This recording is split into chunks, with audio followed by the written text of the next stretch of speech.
Have you ever thought about being a freelancer on Fiverr or Upwork? My name is Lisa. I'm actually on both of those, so I thought I would just share my story of what I'm doing and how I got started. So it actually began, I started on Fiverr as a voiceover, and it was in kind of in the middle or beginning of COVID, and I wasn't really sure what I was doing. I just kind of started along the path and the journey, and I got a little bit of voiceover work done. But I joined some groups on Facebook, and that just so I could kind of get to know the community, put my stuff up. And then I remember somebody was saying that one of their clients wanted them to do video and they didn't feel comfortable.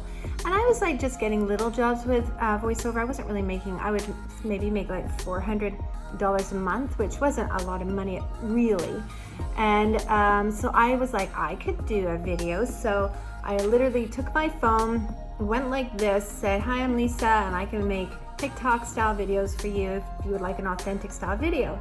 And that was it. And I put it up, and I think then I was charging, I think it was $25 for, it might have been 45 seconds. They could just get a quick video done here, nothing else. Like I had no editing software other than iMovie if I needed it, no microphones, nothing, just raw. And it went really well. And my income went like, it went from like 400 to 1200 to 20, my dogs are playing over there, to 2500. And then I went up consistently to about 3600 for about 5 or 6 months. And then I went just over 4,000 a month, which is great because this is a part-time job for me. I work probably 4 hours every day, and not every day. The first year I have to say I hustled a bit more. I'm in my second year now because I just kind of wanted to get out there and learn and grow.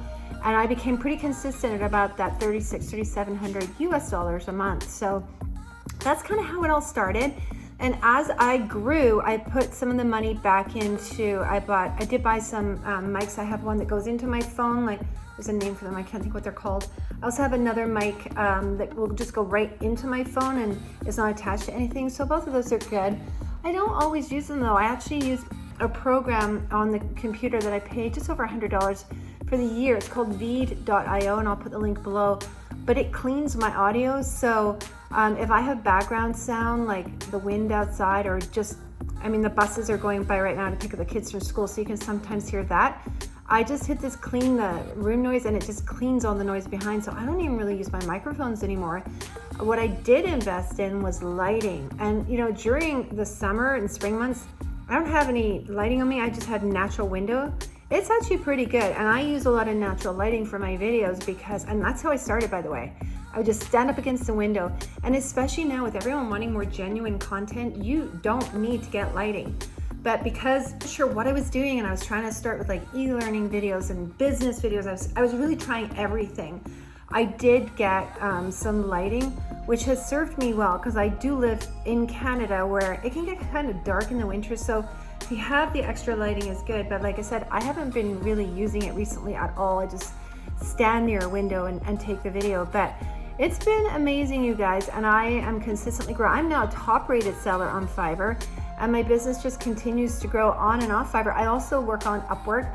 I'm not quite as active. I'm more probably beginner to intermediate on Fiverr, but on Upwork, but that's just more because I haven't put the energy into it. I'm relatively busy with Fiverr, and it keeps me going. I don't have a lot of cycles to put into expanding on Upwork, but I get enough work through there. It keeps me consistent, which is good. So yeah, and so then I've also branched out. So you'll see me on there as my name on there is Hope and Daisies or Lisa Mazik. You can kind of find me under both. But so I went from voiceover into videos, and now I've also launched life coaching. And I wanted to do life coaching because I think there's lots of things I can help with. I can help with all kinds of things, from helping you with Fiverr, helping you with voiceover, helping you learn how to be a content creator for others. Like, I don't post it to my own social media. That's not what I do.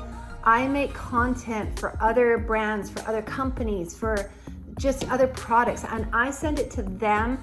Their editors do whatever they want with it, and they upload it, which is awesome. Like, it's pretty easy for me, and that's how I wanted it. So, but as a life coach, I can offer that. I can also just offer you, for me, I was definitely at a pivotal time in my life when this all started, my kids are growing. I was kind of looking around to think, what am I going to do? I didn't want to go back to university per se and re-educate myself, but I hadn't been working in a while because I'd been an at-home mom doing maybe some fun part-time jobs, but I didn't really have what I felt was new skills to get out there. And I also didn't really want to go like to a corporate style office anymore. So freelancing has turned out to be absolutely amazing. And like I said, I'm Canadian and I do really, really well. And I think things are only going to keep going up from here. So feel free to reach out, even if you just want to get some life coaching from me or figure out how to get started on Fiverr and all those things. I'm happy to help. I'll put all my links below so you can kind of find me in all the places I am. And yeah, if you have any comments or questions, feel free to put them below and I will answer.